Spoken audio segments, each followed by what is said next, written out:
I'm going to get started because one of us has to go on a silent retreat immediately following this today.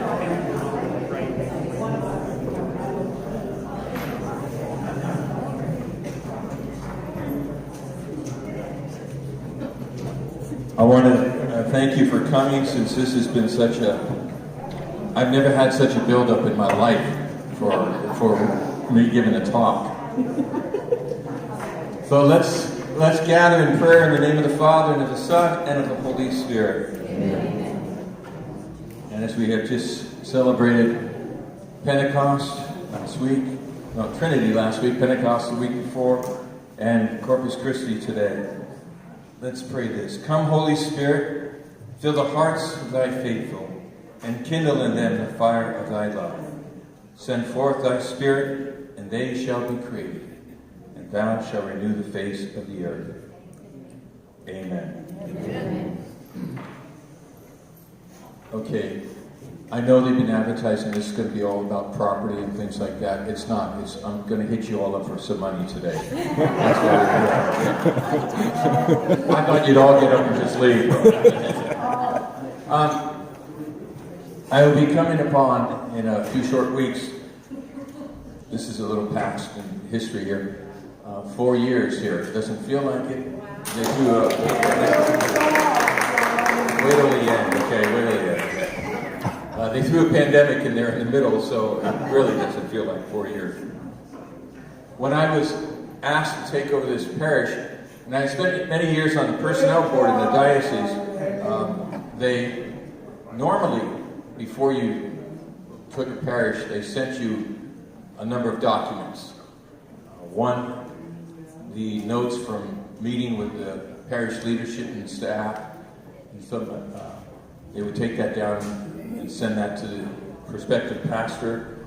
They'd send the last couple of years of your financials to the pastor, and they would send a deferred maintenance report that they had done on the parish to the pastor who was named. Just for your knowledge, they didn't give me any of that stuff when I came here. It was a phone call, would you do this? Yes. And that was all I heard from them for 4 years. So, coming here, I had to start doing a little homework, and one is that the staff you had gone through like kind of a needs assessment and looking at the future. That's about 10 years old now, almost. So at least I had that to work with. And then it was starting to look around and see what else needed to be done.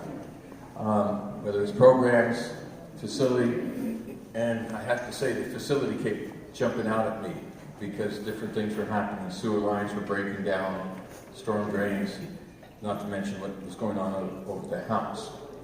And every time I was looking at something, I go, oh, this is not new. I could see a patch job done here. Or whatever it was. So, over the last couple of years, trying to make some determinations, there's a couple that we have to do. And as of yesterday, this is your new parish office. The Mary Room is the parish office. Upstairs are the staff offices. We had to move out of the rectory / parish center because of some issues with it. And this past year, with all the rain, exacerbated those issues. It's not something I think is new to anybody here. If you walk around the house, you can see all sorts of gutters and piping trying to divert water from that place. Over the years, it's deteriorated. To where it's not a safe place to be in right now for the mold and what have you. So that's why all our staff is over here.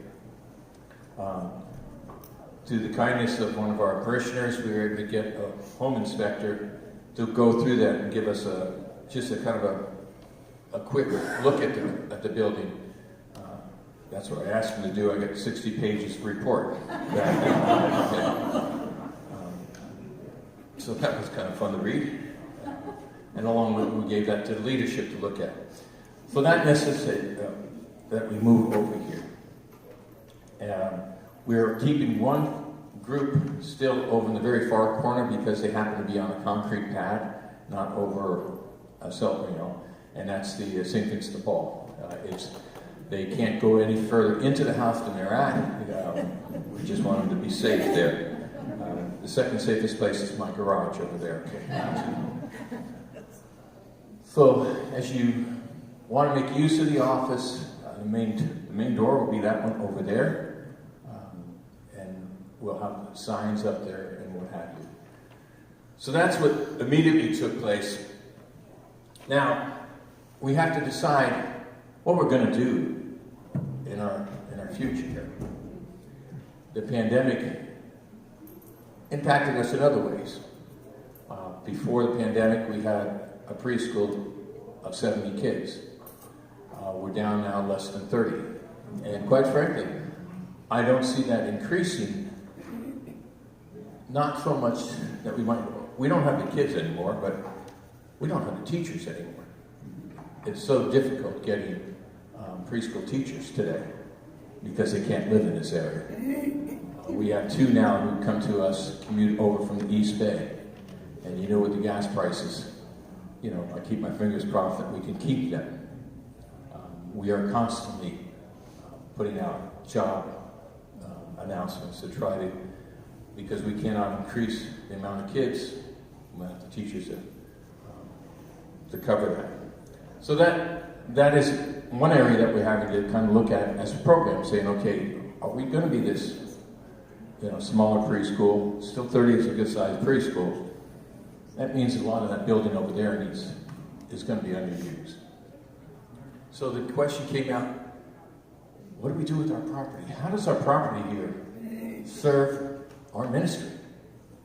And the biggest issue is going to be right behind me, that whole area. Now, a couple of years ago, when Cordillera Center was going to be remodeled, it's being torn down and rebuilt, it looks like. They came to us about parking cars for their staff, and we had a little shuttle. That was a very nice little lucrative deal we had. The neighbor did not like it. Said we didn't do an environmental impact report or whatever, So we lost a lot of that, which is a shame. That would, over the course of the thing, would have been a six-figure income over the life of that contract. So we have to look at other ways now of what we're going to do. Well, we still have 6 or 7 vans behind the parish center that's for the workers, not the staff. So now I have some ideas. Other people have ideas about that. One is I'm going to tell you what I think we should be doing, which means absolutely nothing, folks. This is your parish. Okay? I happen to be a pastor. Long gone are the days when the pastor makes a decision on this type of stuff. This is going to have to be a parish coming together, talking to their leadership about what we want to do. I'll be honest with you, we need to come up with a plan, and we're going to need to submit that plan, both to the Archdiocese and to any government entities around here. And they're going to have a lot of say on this property. Or we could do nothing and just leave this sit here. And quite frankly, I believe drain us in so many ways. Because we're going to have to still maintain the area. We can't let it just go. When you built this parish, and that's now 70 years ago? I'm looking at Sabrina. Not that you were here. 62 years ago. We had a 60th Parish anniversary. is younger than I am. We had a 60th anniversary 2 years ago. 2 years, that's right. Yeah. Okay, I was in the pandemic. I remember that. Okay. You also built a school. One of the things you did not do, not to blame you, because I don't think any of you were around at the time, you didn't build a convent to house your teaching staff, your nuns at the time, where many parishes did. Now today, we don't have nuns teaching in most of our schools. we rely on lay staff. And that's been one of my biggest issues, is that we do not have places that we can even we can house our teachers. So one of the proposals I would put out and ask you to think about. Do we do teacher housing here? Don't start, because then you might come up with another one that like more than that. I sat down with a couple ladies yesterday here. They want me to build ADU units. They smiled when they said that, because they wanted about 6 of them so they could all retire there together and have a common dining room. Not a bad idea. But I do believe we need to do something with that property. I do not believe we can just let it lay fallow. I will also tell you this: I hope you invite me back for the groundbreaking ceremony, because this is going to be a long process. Okay, this is not going to happen tomorrow. It's not going to happen a year from now. It's going to be a long process. We have looked at a few things. I thank God we've got some very qualified people on our leadership teams. One went down to the city to look at what they thought of this area, and they go, "Well, you're going to have a hard time developing on that. It's zoned hillside residential." And I looked at him and said, "Have you been to the property lately? I mean, there's a slope to it, but I would not call this hillside residential." But then I was reminded that we had a bigger piece of property, and it actually went up on that hill. So this was all one piece of property, so we have kept the designation hillside residential. So there are going to be other steps we're going to have to go through in whatever we want to do. Looking at that house, the cost to go and renovate it, fix the problems, the foundations, the water issues, plumbing, electrical, all those type of things, my own personal opinion, will be throwing good money away. But again, the parish might sit there going, "We'd rather do that." I really don't know what the end result is going to be, but I want people to start thinking about it. Talking to your leadership, talking to your parish council and stewardship committee, talk to your finance council and those individuals, and hopefully those names are up somewhere. Get them up. We get them up. Okay. They're on the website. They're on the website, okay. Go and start brainstorming of what we can do here. Because we're going to have to come up with a plan. We're going to have to submit it with hopefully a good number of people in our parish supporting it. It's going to have to be submitted, and then if we don't do that, others are going to tell us what to do with our property. Okay? And I'd rather be in the front moving it forward. There's a hand back there. Are you telling me there's a donut available for me? I thought that the Archdiocese owns that property. Archdiocese owns all the property. So how much of what we're hoping Oh, to yeah. get on will... No, all the properties are under what they call, this is more than you really want to know in life, but the diocese some years ago split a few things up. They took all the real properties, all of your churches, grounds, schools, all that, and put those under the Real Property Corporation. It's a separate corporation. They took all our liquid assets, our cash and whatever, and put those under the... Capital assets. What? Capital assets. That's it, Capital Assets. I try to forget these things. Capital Assets Corporation. And then they have what they call the Corporation Sole. So yes, all the properties in the Archdiocese that belong to the Archdiocese are under a separate corporation. So I can't go and build anything. They have to sign off. When, like I'm doing a big project at St. Charles right now, you know, we're paying for it, but they have to sign off on it. They are the owners. Same thing's going to go here. We are just going up to them and saying, here's what we think is necessary for us and our ministry at St. Matthias. And then they're going to react to it. I mean, when I went in with the roof contract, they reacted to it. And we had to negotiate back and forth. That's the way things are done. The city, yeah, we're in the city here. The city's going to have a big say on what it is. We've worked with the interfaith homeless housing community, low-income housing community, to get their input, because they're doing this on other faith-based properties. And they're hoping that a new Senate bill that's going through, that's targeting faith-based communities to help them do something with their property to help enhance their ministries. Who knows if that's ever going to go through in anything in our government. But those things are taking place. So yeah, somebody else owns the property, they're going to have final say in all of this. But if we don't do something, they're going to tell us what's going to be done with this property. And you are the ones who have built this place. You're the ones who are coming out here caring for the place. I'd rather you have a voice in all of this. Any other questions? If not, I do have a silent retreat to get to this week. So you can't get a hold of me to tell me anything. Let's say we come up with a plan that everybody agrees on. Where would the financial part come? That would all have to be part of it.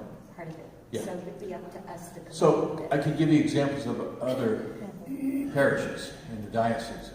When I was on the building committee for the diocese, we had like Mercy Housing would build on the property. They build some low-income housing or what have you. They would be, quote, the funding mechanism. You know, they would be the ones who would go out. We leased the land for like a 99-year lease to them. Somewhat, if you all know IHM over here, they have a Sunrise. Yes. That property is still belongs to IHM, but they get a yearly lease off that property. We don't like selling property. At least has always been the mantra. Don't sell it. Just lease it long term. And I like that because if you sell it, it's like you get all this candy back and you eat too much of it. Yeah. The lease is just ongoing. For 99 years, which none of us will be here to have to renegotiate. Can you just say a little bit more about timeline for decision making that you think we're under, or is there? There's no timeline.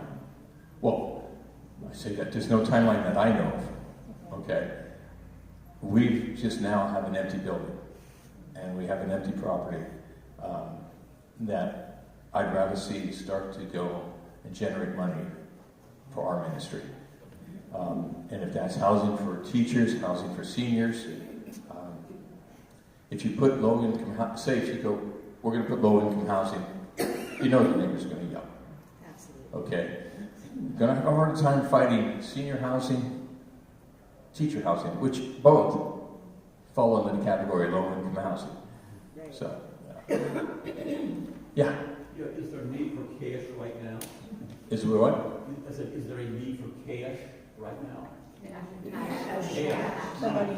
Oh, no, we're good. Oh, no, we could operate, well, I mean, we just are going to go forward. Like I say, I hope you invite me back for the groundbreaking ceremony, and I'll be here in my walker probably at the time. But we have to start sometime, and I'm saying, let's start now on looking at what we're going to do there. And I think this is not new. Others, I think, have looked at this before in the past. So it's, as I'm finding out so often, there are no new thoughts, we're just bringing back old thoughts here. Yes? You said that for now the staff is located in here. That can't go on forever. Let's say we lease that land and that gets taken care of and there's lease money coming in and whatever. But there has to be plans for some facility that Absolutely. is a gathering.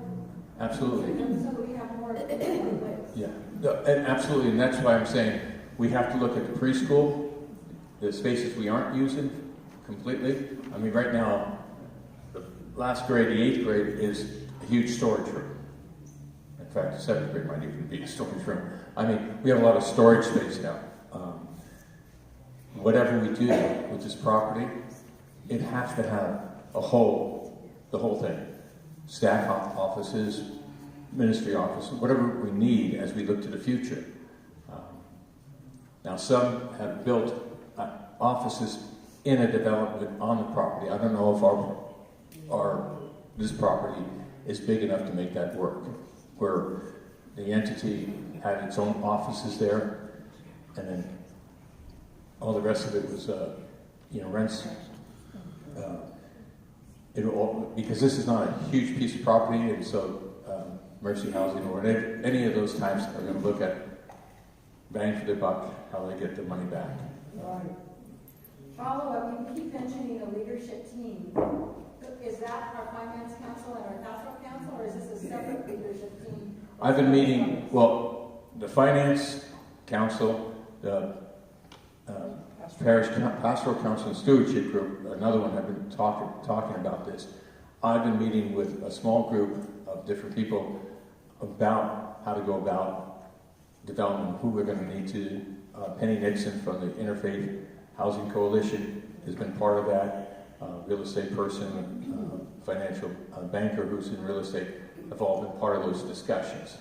What are the hoops that we're going to have to go through? That's just we're at the very beginning stages of that. We haven't talked about, I could say teacher housing.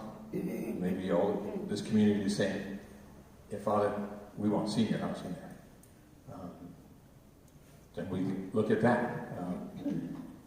That part we haven't done yet. Yes, sir. But what is the difference between senior and teacher? Because they're both below market Yeah. rate, so it's the same.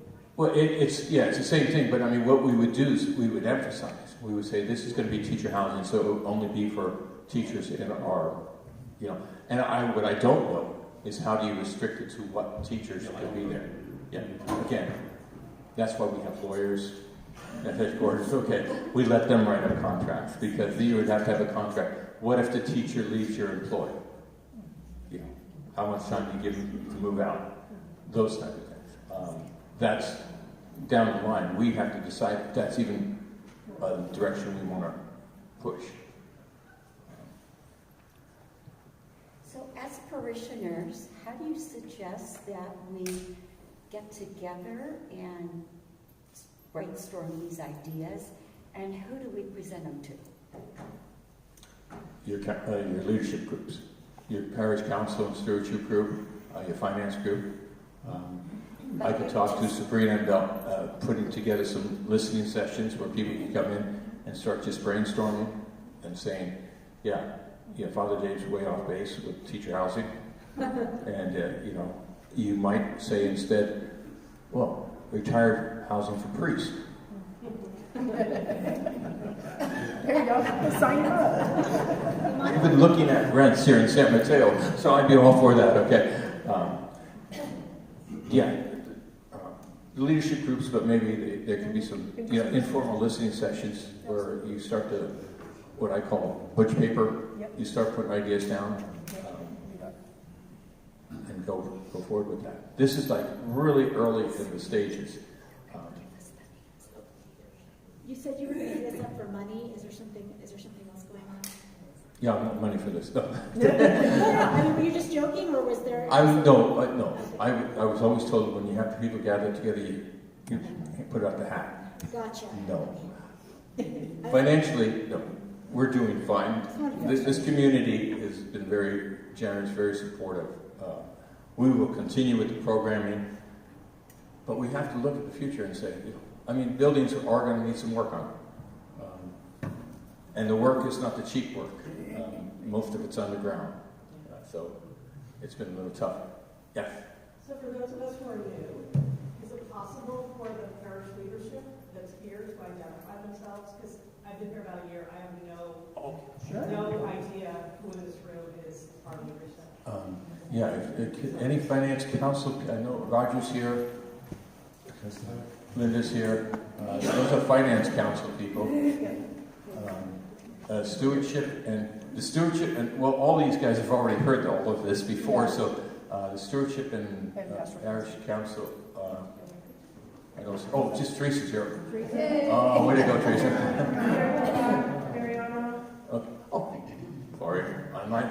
I just ignored you. And Karen in the back. And Karen in the back. Where's Karen? And Karen in the back. More coffee. Okay. But yes, I'll publish the names too in today's Mathian, so at least you have those names. And then if anybody, wants to get in touch with anyone, just reach out to me. I'll be happy to connect. And go for it. yeah, and like, I don't want, there's no rush, but there is a rush. Okay, there's no rush because this is a long process. There is a rush. I think we need to start moving on this and start to look at what's possible for us. Are you thinking that maybe in 6 months you would like to have a couple set plans to consider? I'm just looking at timeframes with you. I mean, I know I agree, but are you, without pressure, are you trying to hope that in a year we have something solid? Yeah, I think the first thing we need to do is determine on that property what we would like to do. Not worrying about all the steps we'd have to jump through for that. Because then that's the proposal we'd write out and send to headquarters saying, this is the direction we're going.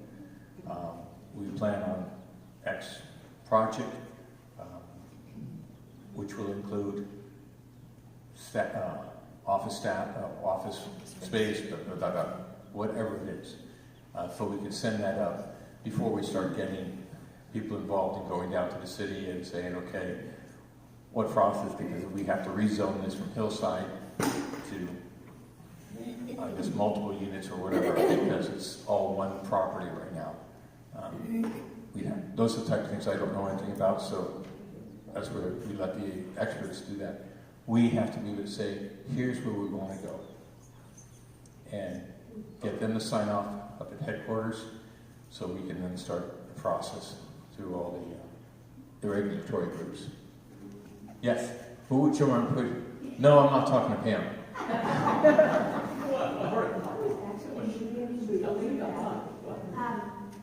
My thoughts are, one important part about this is the future of the parish.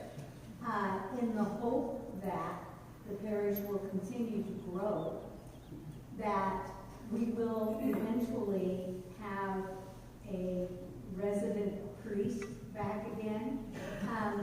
Okay, Pam, I'll tell you, there will never be a resident priest here. And that's nothing to do with the parish. Absolutely nothing to do with the parish. They just sent out the transfer notices of everybody. I was on the personnel board for about 9 years. I don't recognize a great majority of the guys being moved around now. We are relying so much on outside countries to provide priests here. Don't they need a place to stay too? Yeah, but and the thing is, they also showed how many parishes now are combining with other parishes. Okay, I just got a call from a classmate of mine. He goes, okay, Dave, how do you do this? Because he was just asked to take another parish along with his. And that's happening. Every year we see 2 or 3 of those taking place. So that's why I'm saying this is not going to have a resident priest here. There's just the numbers are gone. And quite frankly, I don't see that changing. Now, 30 years from now, you could come and say, oh, you're wrong. And I'll be in my grave, and you could be just yelling at my grave and saying, no, we got somebody living there. And it was like, I did have a couple of retired priests ask about living at St. Matthias. And so I snuck them up here when nobody was around to show them. And they go, yeah, not going to happen. So, not that we haven't tried. Yes? I'm a little bit concerned about the grand scale of everything that we're have to look to in the future. You talked about zoning or rezoning, bringing in other enterprises to build and construct, to guide and everything. I think it'd be a lot easier if we use what we have. We have a rectory. It's going to be a lot easier to control what we have, remodel what we have, rather than looking beyond getting permits. you're looking at 5-10 years down the road. Most of, Otherwise, if we can remodel what we have, you can keep the structure, build it out a little bit, but we all know anyone who's tried to remodel your own home, if you have something of the original wall retained, it being retained, you can add on to it, and you can keep your tax bases, and it's a lot easier to get to City Hall by not doing all these other new things. Keep it small, bring it up to date, and it'll be a lot easier to control. that could definitely be one of the options. I mean, the parish could get together and say, no, we don't want anything to take place here except to tear down most of it and, like you say, leave one wall up and rebuild. That is definitely an option. I don't know if it's, for myself, I don't know if it's looking enough to the future of this place to have that much space that's not being used and not supporting the ministry here. But again, this is your parish. And what you are going to come up with and what you're going to push. I mean, we could do nothing and just leave it all sit here. But that's going to need to take place with your discussion, with your input. Is Again, any part of the equation a way to find future revenue? Or like Carol said, could we just, remodel what we have and save? Or are you looking for some way somehow to make other monies from rentals or leases? I mean, that's what I would think is that you're going to, whether it's teacher housing, senior housing, you're going to make, now, if you have a development partner like Mercy or whatever, they're going to have to make money to pay off what they put into it. They're going to simply pay us probably a lease on the land. Okay. Like I said, I think IHM is a 6-figure something amount a year. Okay. Maybe you can cut the property and just sell it. I don't know how much headquarters would like that. Again, I think we could continue on this way, but is this parish going to grow?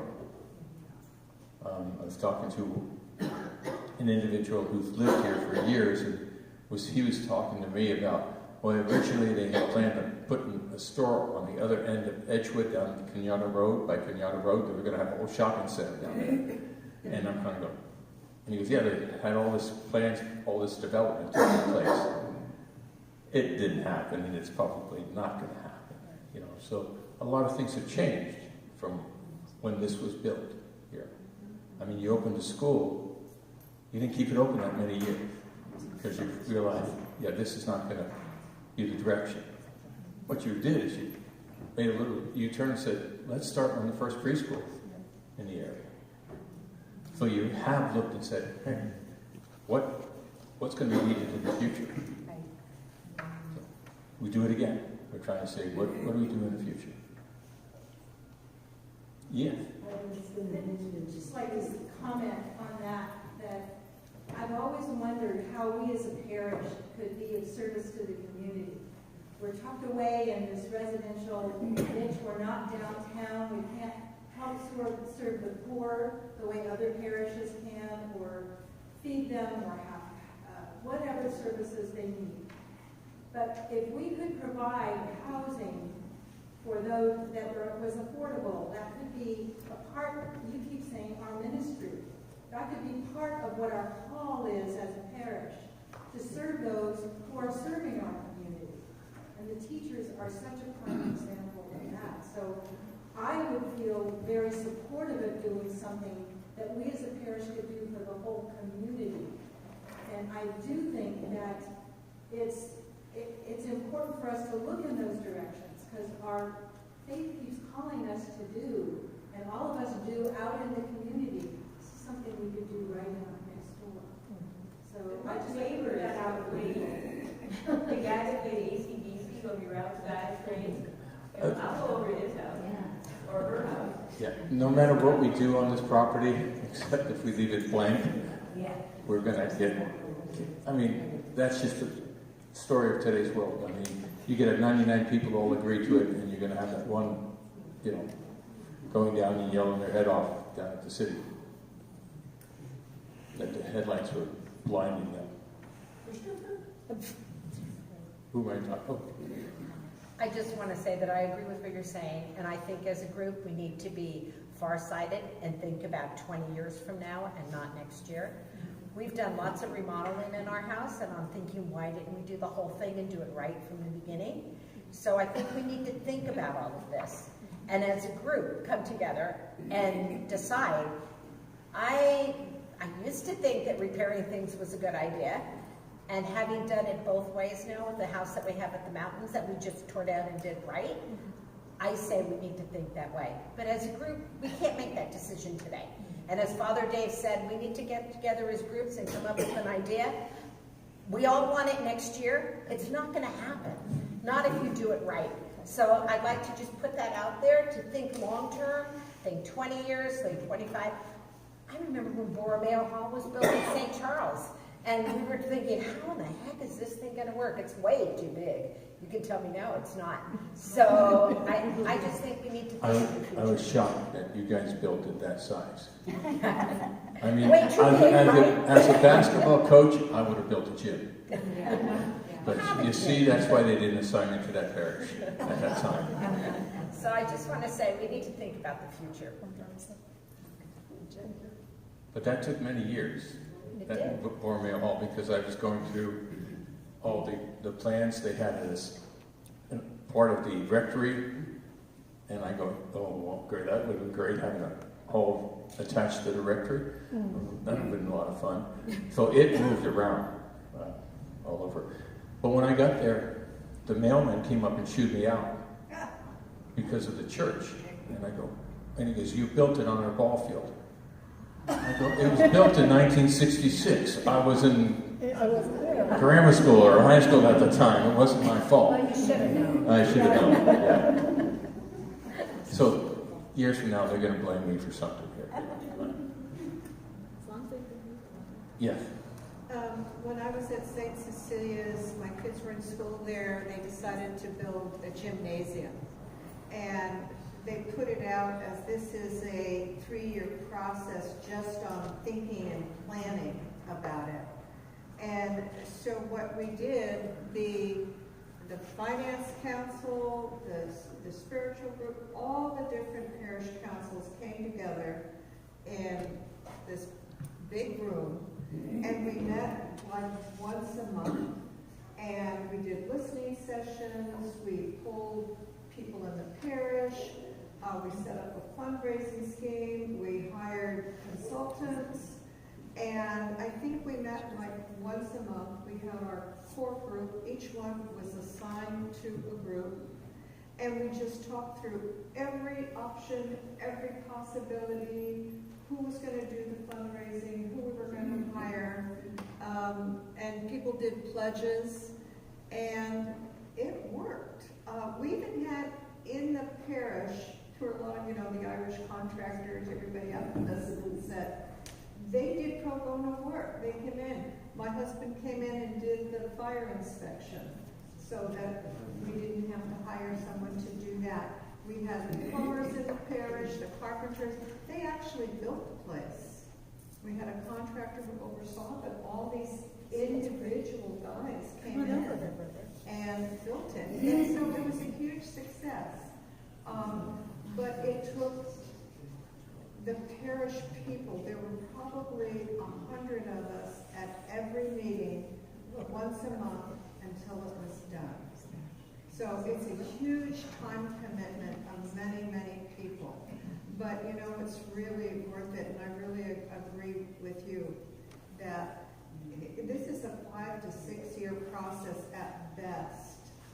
And working with this chancery folk is challenging.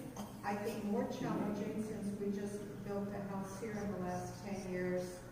Working with the county is also very challenging, and with the city. So there's a lot of things that make you want to say, forget it. This is killing me. I'm not going to do it.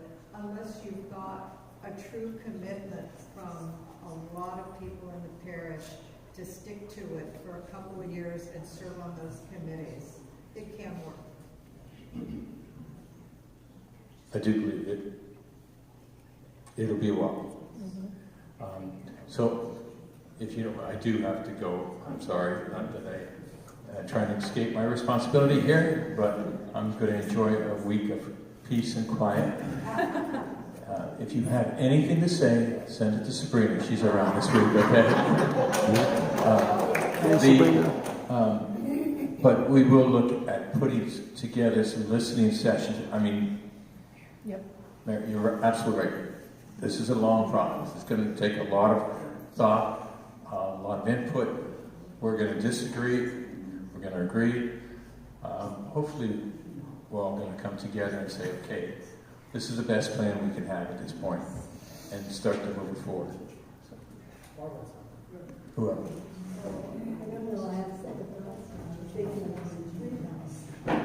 The what?